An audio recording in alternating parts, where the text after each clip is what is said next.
My name is Ethan Ward, and for most of my life, Anaheim felt like the kind of city where nothing truly strange could happen.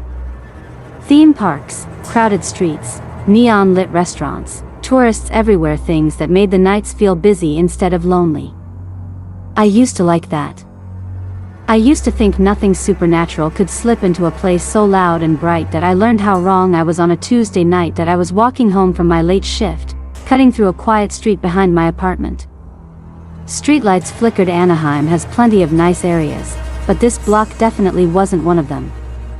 I remember thinking I should have charged my phone, because it was almost dead, stuck at 2%. That was when it buzzed, not just a random notification, that a text message from an unknown number. Unknown, Ethan. Don't go home yet. That I stopped walking. The message didn't feel like a prank. Something about it felt cold. Precise.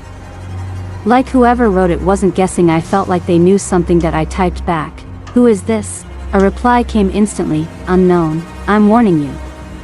Your apartment isn't safe right now." My phone battery should have given up, but somehow it stayed alive. The street around me felt unusually quiet, like the city had suddenly held its breath. No cars driving by, no buzz of traffic, not even a breeze touching the trees. That I swallowed and typed again. "What do you mean?" This time, the typing bubble appeared. And stayed. And stayed. Way too long for a normal message. Then finally, "Unknown. Someone's inside." My heart slammed so hard I felt it in my neck. I turned slowly, scanning the road, expecting someone to step out of the darkness. But there was no one. Just empty sidewalks and dead streetlights. That I didn't want to believe the message, but I also didn't want to walk into a break-in. That I called my neighbor Mike to check, but he didn't pick up. I tried again. No answer. My phone buzzed. "Unknown, don't call anyone. They won't hear you anyway." I felt a chill wrap around my ribs. Something was wrong with this entire situation, wrong in a way that didn't feel human. I shoved my phone into my pocket and walked fast toward the nearest gas station. I needed people around me. Light. Noise. Anything. As I reached the corner, the phone buzzed again. This time, it wasn't a text. It was an image. My front door. Wide open, lights off, something standing just inside the doorway, tall, dark, featureless. I stared at the screen, my breathing shaky. My battery was still at 2%. I didn't take that picture. No one should have been inside. No one should have known where I lived. I typed, hands shaking, "How do you know where I live?" The reply came before I even finished blinking. "Unknown. Because I used to live there. And because you're the first person who can hear me." My chest tightened. My throat dried. Not because I didn't understand, but because suddenly, I did. This wasn't a prank, this wasn't a stalker, this wasn't a human being texting me. Whoever or whatever was messaging me that was already dead, and it knew exactly where I was going. I hardly slept after that first message, all night. My phone kept lighting up, just the screen glow, no sounds, no vibration. As if whatever was sending the messages didn't want to wake anybody except me. At around 3:12 a.m., another notification appeared. "Unknown. I saw you looking for me." My chest tightened. I didn't even reply. I couldn't. I just stared at my phone until the screen dimmed and my reflection stared back at me. I looked scared. Confused. Exhausted. And for the first time in my life, I felt like something was watching me from the corners of my own room. I lived alone in Anaheim, so there was no roommate to blame the sounds on. No random footsteps upstairs. No siblings pranking me. Every tiny noise in the apartment was mine, or at least it should have been. I put my phone face down, pulled the blanket over my head, and told myself it was probably some scammer or a wrong number, but I didn't believe it, not for a second. When I woke up, sunlight was spilling through the blinds. Anaheim mornings usually comfort me. Cars on the street, kids walking to school, normal life happening right outside my window. But that morning felt different, heavy somehow, as if the night hadn't actually ended. My phone had 13 unread messages, all from the same unknown number. The most recent one said, "Why did you stop talking to me? I'm already here. Don't ignore me again." I dropped the phone on the bed. I couldn't deal with it, not before breakfast. Not before I fully convinced myself that this was some cruel prank, but the number didn't match any local contact. The area code wasn't even from California or anywhere I recognized. That I tried to shake it off and drove to work. Anaheim traffic was the usual mess, but for once, I didn't even care. I just needed noise, cars honking, people talking, anything that wasn't that silent, suffocating feeling from my apartment. But even at work, it followed me that I kept catching my phone vibrating in my pocket, except every time I checked, there were no new messages. It was like the phone wanted me to think something was there. During lunch, I checked the message thread again. There was a new one sent exactly at 12 p.m. on the unknown. I like your office. Who's the guy in the blue shirt? My stomach dropped. The guy in the blue shirt was Kevin, my coworker, and the message included a photo. A blurry picture of our office taken from behind me. My breath hitched. The angle. The height. The distance. It looked like it was taken from just a few steps away. But no one had been behind me. N01. Kevin noticed my expression. Bro, you good? Yeah, I lied. Just wrong number stuff. When I finally got home, I locked the door immediately. Pulled the blinds shut. Turned on every light I could. I wasn't playing anymore. Enough was enough. I opened the message thread and typed, "Who are you?" I didn't expect a reply, but the answer came instantly. You know who I am. I swallowed hard. My hands were shaking. The typing dots appeared, then stopped, then appeared again, then stopped, and finally, check your voicemail. My voicemail? I hadn't used voicemail in years. My phone rang, unknown number. I shouldn't have answered. Every instinct told me not to, but I did. Hello? There was silence, not static. Not breathing, just empty. Then, a faint sound. So faint I thought I imagined it was someone whispering my name, slowly, deliberately. A deal. My blood ran cold. I ended the call immediately and threw the phone on the couch. My heart was thudding so hard it felt like the whole apartment could hear it. I backed away from the couch, from the phone, from every shadow in the room, because suddenly I didn't feel alone anymore. Not in the apartment, not in my own head. It felt like something had followed me home, and it wasn't going to leave. I woke up the next morning with my phone still on my chest, the screen dimmed but unlocked. A late-night text notification sat at the top, the same unknown number, and for a moment I genuinely thought I'd dreamed it all. But the message was real. Unknown, I'm getting closer. Don't go outside. My stomach tightened. I lived alone in a tiny apartment in Anaheim, not far from the busy streets and constant traffic. The idea that someone might be watching me from outside. It made the silence feel suddenly dangerous. I sat up, rubbed my tired eyes, and typed back. I asked, "Who are you? If this is a prank, it's not funny." 3 dots appeared, then vanished, then appeared again. That was the worst part, knowing someone was typing, considering what to say, deciding how much to tell me. Finally, the reply came. Unknown, you already saw me once. You just don't remember. A cold, uncomfortable pressure pressed against my chest, like my own heartbeat didn't trust me anymore. What did that even mean? Where would I have seen them? I racked my memory, searching for anyone strange, anyone from my past, any awkward encounter. But there was nothing. I stood up, stretched, and turned on every light in the place. Habit, probably. Maybe fear. Whatever it was, it made me feel less alone. Before I could take another step, my phone buzzed again. Unknown, don't check the window. I froze immediately, because nothing makes a person want to look more than being told not to, but something in that message felt wrong. Too personal. Too direct. I waited. A minute passed. 5 minutes, and then I looked. The window showed nothing but the dim morning light and the cars parked on the street. No person. No shadow. No movement. I typed quickly. Me, there's no one outside. Stop messing with me. Instant reply. Unknown, I never said I was outside. I stepped back from the window, my pulse shaking through my fingertips. Inside, but I knew every corner of this apartment. I'd lived here for years. No one else could be here. The door had been locked all night, still.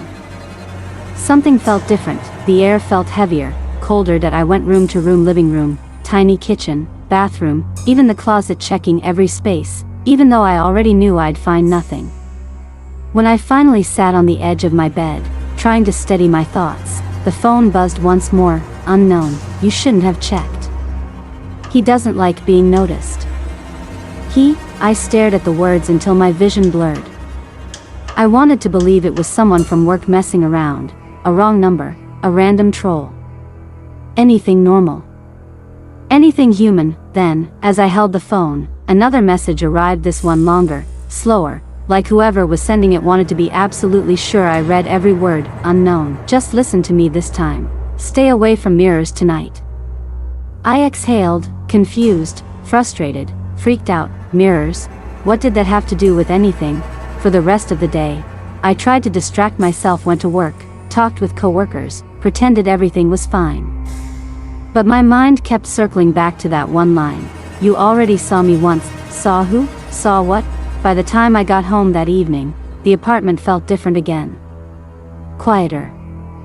Almost watching me. I ignored every reflective surface, my TV, the dark microwave door, even my phone screen when it dimmed. That I didn't want to give in to paranoia, but I also didn't want to do exactly what the messages warned against. Just as I turned off my living room light for bed, the phone buzzed again. Unknown, good. Keep avoiding them. He's right behind you. I didn't turn around. That I couldn't. The room was silent, but my body felt something like a cold spot of air pressing against my back, as if someone were standing inches away, breathing. But not breathing. That I gripped my phone so hard my hand cramped. That I said, stop. This isn't funny. After a long pause, the final message of the night arrived. Unknown, I'm not joking. And he's not leaving. I didn't sleep at all. That I didn't sleep that night. That I tried, God knows I tried, but every time I closed my eyes, the blue glow of that text flashed in my mind. Why are you ignoring me, James? I kept replaying the moment over and over. The empty street. The buzzing phone. The hollow quiet afterward. There was no way someone was standing behind me. I would have heard footsteps. Breathing. Something, and yet. Whoever or whatever sent that message knew exactly where I was. By morning, I felt like a corpse dragging itself out of bed. Anaheim's sunlight spilled through my blinds, warm and comforting, but it didn't reach the cold, uneasy place in my gut that I spent most of the day pretending everything was fine. Shower, breakfast, scrolling through my phone like any normal guy. But every time I looked at the screen, I half expected another message to appear. That it didn't. Not until night. That I was driving home from work, a late shift at the tech store, when my phone buzzed again. The vibration echoed through my car like a shockwave. My heart hammered as I looked down at the screen. Unknown, you dropped this. Attached was a photo. A photo of my house keys lying on the sidewalk outside my apartment. But here's the thing, my keys were in my pocket. That I pulled over to the side of the road, hands shaking. I took the keys out and stared at them, running my thumb over the tiny chip on the keyring. They were real. Cold. Solid. So how did the sender take the picture, know where I lived, know what my keys looked like? I swallowed hard and typed back my first mistake. That I inquired, who is this? The 3 little dots appeared instantly. Like whoever it was had been waiting. Unknown, the one you shouldn't have left. I froze. Left? Who had I left? I racked my memories, desperately searching my past for anyone I'd abandoned or broken away from. But nothing fit. No stalkers. No obsessed exes. No unhinged enemies. Then the last part of the message appeared, come home. I'm there now. My blood turned to ice. That I started the car and sped back to my apartment, adrenaline flooding my veins. My building wasn't far, just a few blocks away, but every second felt like it dragged out forever. When I finally arrived, the parking lot was dimly lit, the usual hum of freeway traffic in the distance. Everything looked normal. Quiet. That I approached my apartment door slowly, keys in my fist. No signs of forced entry. No broken windows. No shadows moving inside, just silence. That I unlocked the door with trembling hands and pushed it open. Nothing. Everything was exactly where I left it. Couch, kitchen, the half-finished soda on the counter. I let out a shaky breath and shut the door behind me. Maybe this was all some glitch. A bizarre prank. Someone messing with me. That I checked every room anyway, like a nervous animal sniffing corners. Bedroom, bathroom, closet. Nothing out of place. Finally, I walked back into the living room and sank onto the couch. That's when my phone buzzed again. That I didn't want to look. I really didn't. But my eyes were drawn to the screen like a magnet. Unknown, I love what you've done with the place. My heart lurched. That I spun around, scanning the room. Still nothing. Nothing changed. Nothing moved. Then another text. You missed a spot. Attached was another photo. A photo of the inside of my apartment taken from an angle behind me, like someone had been standing just a few feet away. I end the picture. I was frozen in place on the couch, head slightly turned, like I'd almost heard something. I didn't scream. I couldn't. My throat closed up. My skin prickled with cold fear, and I felt every hair stand on end. Someone was in my home. Or had been here moments ago. I forced myself to stand, my legs shaky, and checked the entire apartment. Again, every corner, every cabinet, even under the bed. Nothing. No one. But that picture. That angle. There was only one place where someone could have taken it, the hallway, where the mirror hung. It was the only reflective surface that could have shown me from behind in that exact way. I walked toward it slowly, my pulse thudding in my ears. The mirror stared back at me, ordinary and still. My reflection was calm. Too calm that I leaned closer. My apartment behind me was empty, but for an instant, just a flicker, I saw a second silhouette standing directly behind my shoulder. I spun around. No one. And then the phone buzzed one more time. Unknown, you finally saw me. I barely slept after seeing that figure outside my bedroom window. Or thinking I saw it. By morning, my eyes were dry and gritty, and every noise in the house made me jump. I kept telling myself it must have been a reflection, a shadow, my imagination running wild. But the moment I unlocked my phone, another message was waiting for me. Unknown, you didn't answer last night. Unknown, why did you close the blinds? A cold pressure squeezed the air out of my lungs. He had seen me. Either he was close by, or something else entirely was going on. I typed back with shaking thumbs. Who are you? No reply. Minutes crawled by. My phone stayed silent, but the fear didn't. I couldn't just sit in the house panicking, so I grabbed my keys and left. Anaheim's midday bustle gave me a strange comfort. Cars honking, kids on skateboards, dogs barking. If something supernatural really was following me, at least it didn't seem interested in broad daylight. I headed to work, keeping my phone on silent because every notification made my heart spike. But at lunch, curiosity won. I checked my messages. Nothing. For a second, relief warmed me. Maybe the whole thing was done. Maybe whoever this was had gotten bored. I should have known better. That evening, as I unlocked my front door, my porch light flickered. Once, twice, then steadied. I stepped inside carefully. The house was quiet, too quiet, like it was holding its breath. I set my keys down and walked toward the hallway when my phone vibrated violently in my pocket. I almost didn't want to look. Unknown, I liked the picture of you on the porch. My stomach dropped. What picture? I swallowed hard and typed back. What picture? This time, the reply came instantly. A photo appeared. A fresh one. It was me standing on my porch just seconds earlier, looking exhausted and nervous. But the angle. It wasn't from across the street. It wasn't from a nearby house. It was from right behind me. My skin crawled. My hands trembled so badly I almost dropped the phone. I turned around in a full circle. Nothing. Only the quiet, dim hallway and the faint hum of the fridge. I locked every door in the house. I even checked under the bed, although part of me felt stupid doing it. Whatever was happening didn't feel like something that hid under furniture. I sat on the couch, gripping my phone like it was some kind of shield.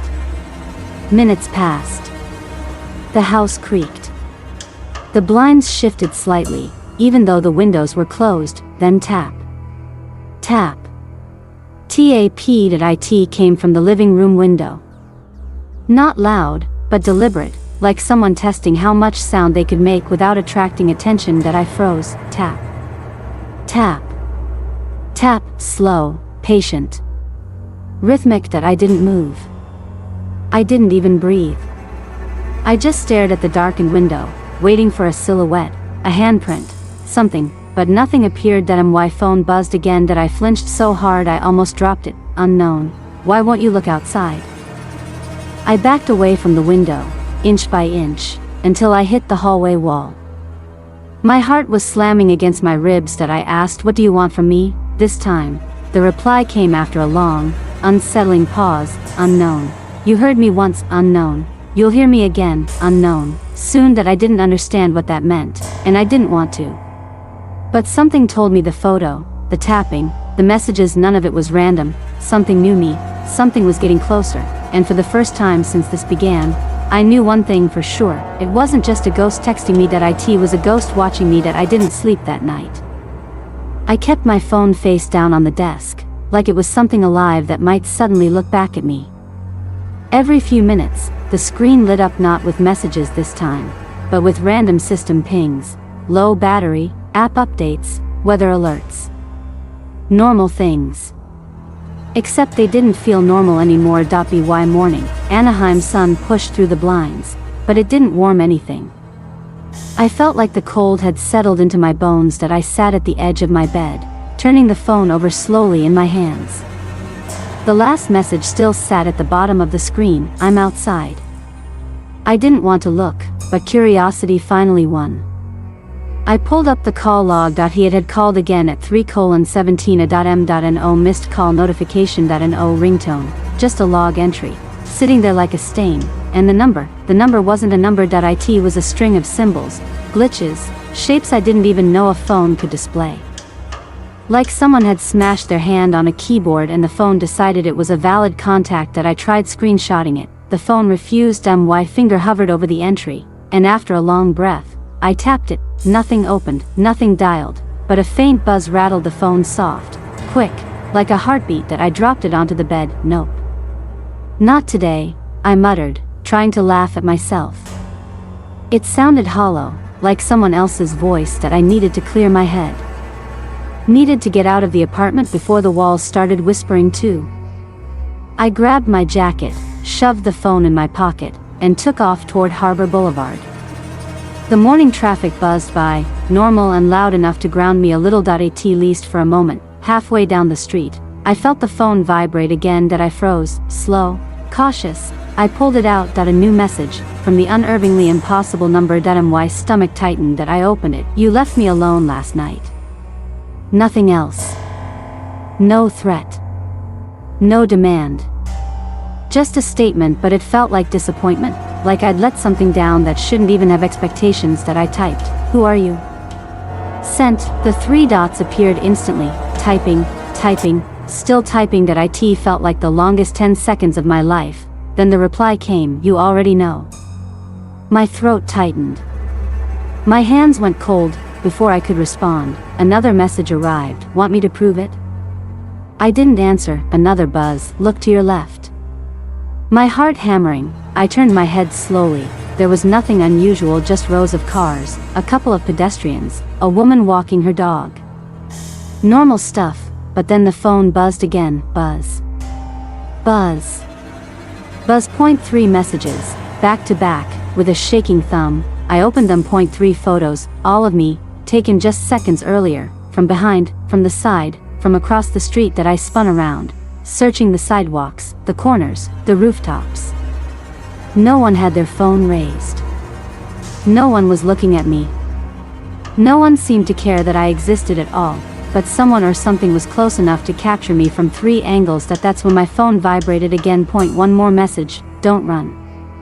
And that was exactly when I realized running was the only thing I could do. That I stuffed the phone into my pocket and sprinted the rest of the way home, lungs burning, heart pounding louder than traffic. I didn't look back. I didn't want to know if someone was following. Inside my apartment, I locked the door, then slid a chair under the handle even though I knew it wouldn't help. I collapsed onto the floor, breathing hard, shaking so badly it took minutes before I could pull myself together. My phone buzzed once more. I didn't want to look, but I already knew I would. Hands trembling, I picked it up. One message, short, soft, chilling. I'm already inside. I didn't sleep that night, honestly. I didn't even pretend to. Every time I closed my eyes, I saw the message again, the one that shouldn't have been possible, the one that appeared on my phone in that thick, unnatural silence. I'm in your house. I kept every light on, pacing from wall to wall in my small Anaheim apartment, trying to convince myself it was some glitch, some hack, some really awful prank. But the more I replayed everything, the more impossible it seemed for anyone to spoof Tyler's number. Especially after what I found earlier that day. My steps faltered as I approached my bedroom door. My chest tightened again, because I hadn't forgotten. Tyler's old phone, the dead phone, was still on my nightstand. The battery wasn't charging. The screen wasn't working. It had been dead for 2 entire years, and still, somehow, I received a message from that exact number. I swallowed, slowly reaching for the doorknob.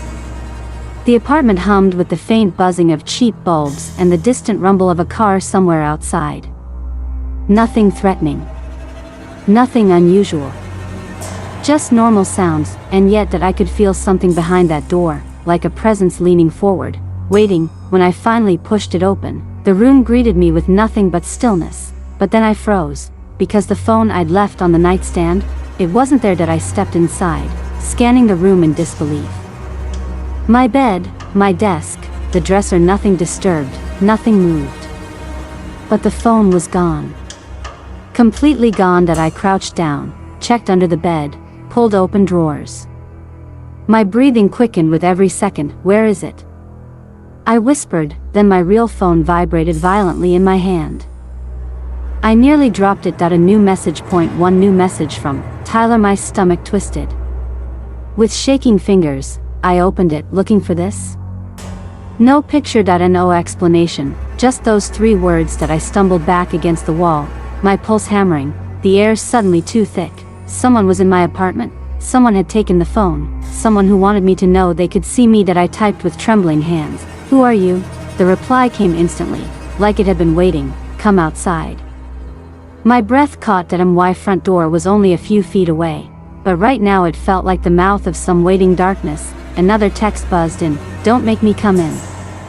A cold wave washed over me. That wasn't a threat. It felt like a promise. I forced myself to step forward, each movement stiff and mechanical. My hand landed on the lock, hesitated. Sweat slipped down my neck. I cracked the door open. The hallway was empty, too empty, silent, still. Then my phone vibrated again. I exhaled shakily and lifted it. Behind you. My entire body stiffened. I turned slowly, every instinct screaming not to, but the hallway remained empty. Nothing. No one. I was alone. Or so I thought, because I realized something, then something I hadn't noticed before. My apartment door was hanging wide open. I had only cracked it when I peeked through.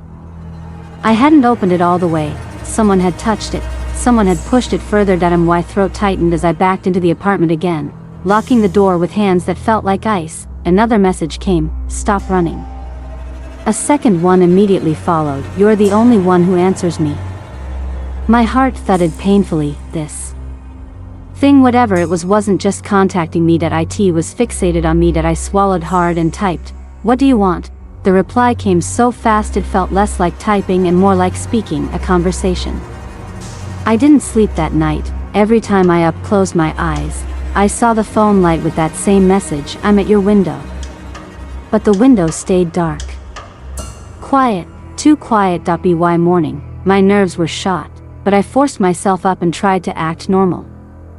I kept thinking maybe, just maybe, this whole thing was a glitch, or a prank, or my mind messing with me, but that hope died the moment I turned on my laptop, because the message was there, waiting on the screen, not in any app, not in any browser, just floating, white text on a black background. Why did you stop replying to me? I froze. The laptop wasn't even logged in yet. My hands trembled so hard I almost knocked the whole thing off my desk. Okay. I whispered to myself. You're not real. You can't be real. The text disappeared, then another line appeared. I am real to you. I slammed the laptop shut so hard it echoed through the apartment that I wasn't staying here. Not alone.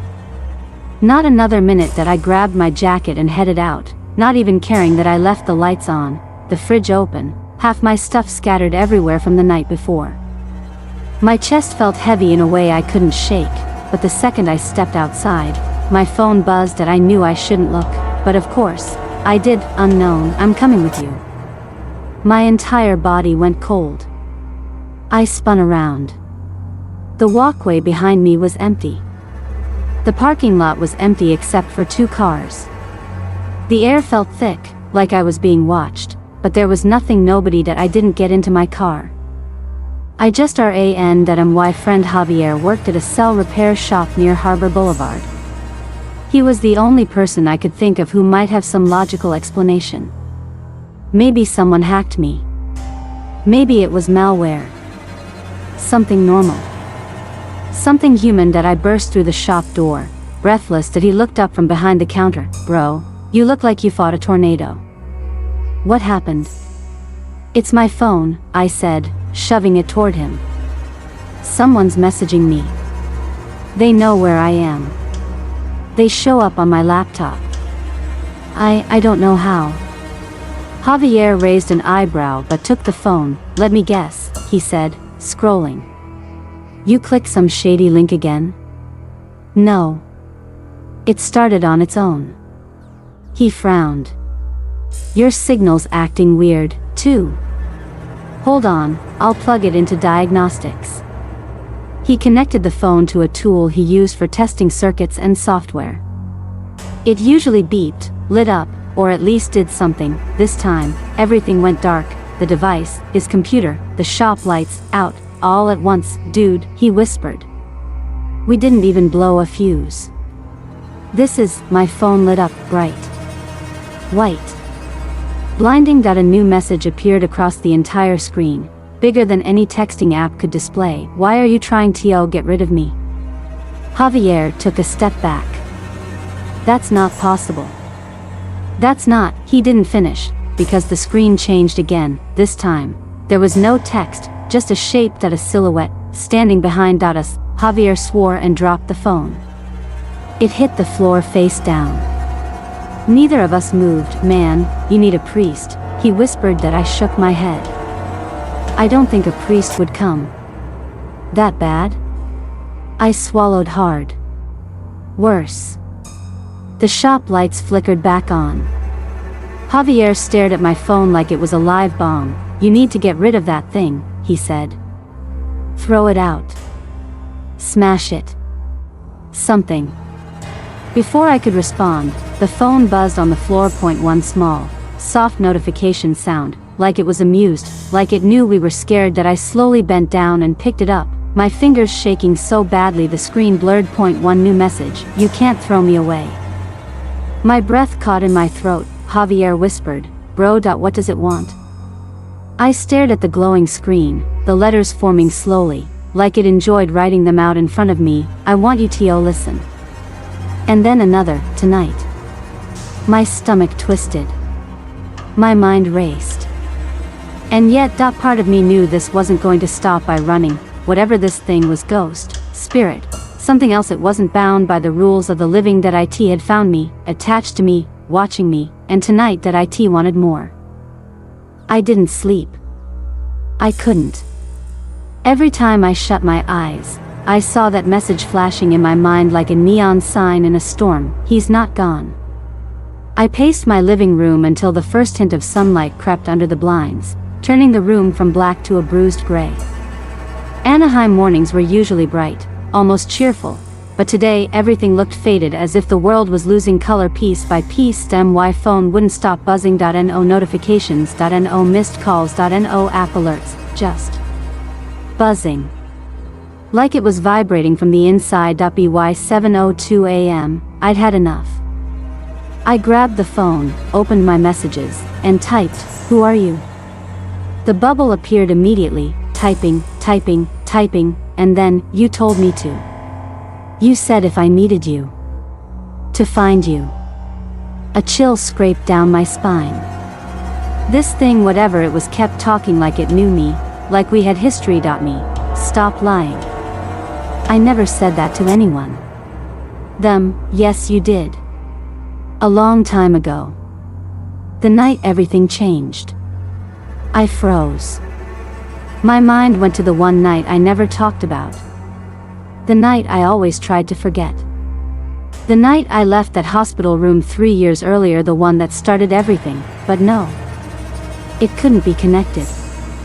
It couldn't. Before I could type again, my phone lit up with an incoming call, unknown caller. It rang only once before answering itself. Hello? My voice cracked, silence, just the faintest static, like wind moving through an empty hallway. Then I heard its soft breathing. Slow. Uneven. And too close. Say something, I whispered. The breathing grew louder. Closer. Warmer. Like it was right next to the speaker. Or right behind me. That I turned slowly, expecting, hoping to see nothing. Then the voice came through the phone, low. Distorted. Echoing, like several voices speaking at once. You left me. My blood ran cold. I dropped the phone as if it were burning me. The voice didn't come from the phone anymore. That it came from the room, from everywhere. Stop. I shouted. Tell me who you are. The lights flickered. The TV turned on and off. The front door rattled like someone was trying to break in, even though the deadbolt was locked. That my phone buzzed again on the floor. A new message. I'm coming to talk in person. I grabbed the phone with shaking hands and said, don't. Stay away. Followed by a reply from them, you promised you would listen. I'm almost there. Almost there. A knock came at my door. 3 slow taps, not loud, but deliberate. That I backed away so quickly I nearly tripped over my coffee table. My heart hammered against my ribs. The knocking came again. 3 taps, patient, unhurried. That I forced myself to breathe. Forced myself to speak. Who's there? Silence. Then my phone buzzed in my hand. A new message. Open the door. My vision blurred. My throat tightened. That I said with shivering voice, no, if you don't. I'll come in anyway. They replied louder. The doorknob turned. That I stumbled backward, knocking over a lamp. The sound echoed through the apartment, but the doorknob didn't stop turning. How was that possible? I locked it. I know I locked it. That no one spoke. No one broke the door. That it simply clicked and swung open. The hallway outside was empty. Quiet. Sunlit, nothing there. Then my phone buzzed again. I'm inside. My breath stopped. Something cold passed behind me like a gust of air shaped like a person. I spun around, gripping my phone like it could protect me. Nothing. No one. Then the living room speakers powered on with a soft click. Music didn't play, just static. But underneath the static, I heard something else. A whisper. A voice. A sentence I never wanted to hear again. Why did you leave me in room 214? My chest tightened. There it was, the room I'd avoided even thinking about. The room no one was supposed to enter. The room I left behind years ago. My hands trembled so hard the phone nearly slipped again. That I said, tell me your name. The reply came instantly, look behind you. My heart leapt. I didn't want to. Every instinct screamed not to, but I turned, slowly, carefully, dreading what I would see. There was nothing, just my shadow on the wall. Then my shadow moved without me. It lifted a hand, pointed directly at me, and my phone buzzed once more. Found you. I didn't sleep that night. Every time I closed my eyes, I saw that message glowing on my screen. Those 4 words that shouldn't have existed, that no living person should have known to type. I'm already inside. I stayed seated against the wall of my apartment, knees pulled up, phone in my shaking hands. I kept telling myself it had to be a glitch, a prank, a nightmare I just hadn't woken from yet. But the worst part was the silence. The ghost, whatever he was, had always announced himself. He had always texted first, always demanded attention, but now he was quiet, and somehow, that was worse. By morning, the apartment felt colder than Anaheim ever got. The sunlight coming through the blinds looked wrong, dimmer, as if the day didn't want to fully arrive. I forced myself to stand, knowing I couldn't stay locked in the corner forever. I walked to the kitchen, every step deliberate, Every breath tight. My phone buzzed. I froze. One message, unknown number, turn around. I didn't. I couldn't. I stared at the wall instead, breathing unevenly, willing myself not to panic. My fingers trembled as I typed back, what do you want from me? The reply came instantly, you kept reading my messages. You kept answering, now you're a part of my story. I felt my stomach drop. Another message, everyone who reads my words belongs to me. Something about that line, its simplicity, it certainly terrified me more than anything he'd sent before. He didn't need revenge. He didn't need closure. He didn't need help. That he needed an audience. That I backed away slowly, keeping my eyes on the phone as if it might strike. Leave me alone, I typed. At a pause, then, I can't. You're the only one who listens. The apartment door creaked, not opening, just shifting. As if something brushed against it. I didn't move. Didn't breathe. My phone buzzed again. You left it open. I hadn't. I was sure of it. Absolutely sure. But doubt slithered in, curling around my thoughts. I turned toward the door despite every instinct screaming not to. It looked closed, but it looked wrong, too slightly misaligned, just barely off its frame, like it had been disturbed and imperfectly returned. My phone buzzed once more. I lifted it with shaking hands, unknown number, don't bother running. I follow through the signal. Through reflections. Through anything that shows you yourself. My heart pounded. Reflections, my eyes shot toward the TV screen, black, glossy, unlit, then toward the microwave door, chrome, faintly reflective, then toward the window, glass, dark from the hallway outside, all of them showing vague, warped shapes of me. My phone vibrated so hard I nearly dropped it. Look into the screen. I want you to see me. I shook my head, whispering, no. No. But the vibration didn't stop. Message after message poured in. Look. Look. Look. My legs gave out and I sank to the floor, pressing my forehead against my arms. I didn't want to see whatever waited in those reflections. I didn't want to be another person in his story. I didn't want to know how it ended. For several seconds, everything went silent, then one final buzz. Slowly, terrified, I lifted the phone. Only one message now, you already saw me.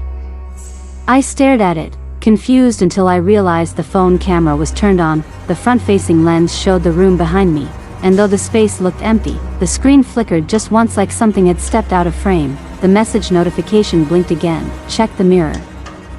I lowered the phone, breath tight, eyes stinging. There was a small mirror on the opposite wall, one I rarely used. It was fogged. From the inside a shape moved behind the condensation. A handprint slowly pressed outward, and then my phone screen went black. I used to think silence was comforting. Now it feels like a living thing pressing against my chest, whispering in my ear, reminding me that even though Matthew is gone, he isn't really gone. Anaheim feels different now. Quieter. Colder. As if the whole city is holding its breath, afraid that if it exhales, he might come back.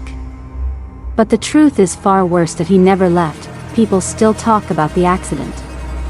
Some say it was fate, others say it was unavoidable. I don't argue anymore. I was there. I know what happened on that dark road, how the headlights cut through the rain, how the world spun, how everything ended before I had the chance to stop it. But none of them know what followed. Matthew's number, his old number, still texts me, not every day. Not in the frantic, desperate bursts like before. Just once in a while. A single message. A reminder that the living don't get the final word. 2 weeks after the funeral, my phone buzzed while I was folding laundry. I didn't want to look. But the sound, it wasn't a normal notification. It was the exact tone his messages used to have. A tone I never set myself. When I finally picked up the phone, my hands shaking, it was there. I'm still here. I tried blocking the number. It didn't work. I changed phones, I changed carriers, I even changed my entire device ID. The messages still came. At night I sometimes hear typing, the soft click of invisible fingers on a screen coming from the corner of my room where no one stands. My phone lights up on its own. Once, I found it open to our last conversation, the words scrolling by themselves, as if you were rereading everything we ever said. People tell me to move on, but how do you move on when the past refuses to stay buried? Last night, as I was locking the door, my phone vibrated again. I froze. For a long time, I just stared at the screen, too afraid to turn it over. But I did that. It was him. You shouldn't have stopped looking. I felt the air go cold. My breath fogged in the room, even though it was warm outside. Then the typing bubbles appeared, 3 dots blinking, fading, blinking again. He was waiting. Watching. Writing that I didn't reply. I never do. But that doesn't matter, because Matthew doesn't want a conversation, that he wants a witness. Just now, right now as I write this, the phone is buzzing again. Non-stop, the same message over and over, filling my notifications, filling my screen, filling every corner of the room with a sound I will never be able to forget. I know where you are. People say the dead can't hurt you, but they've never met a ghost who texts, and as the buzzing grows louder, almost angry, I finally understand the truth. This story didn't end with him, that it ends with me, because the moment I open that message that I know he's coming, and this time, he won't stop.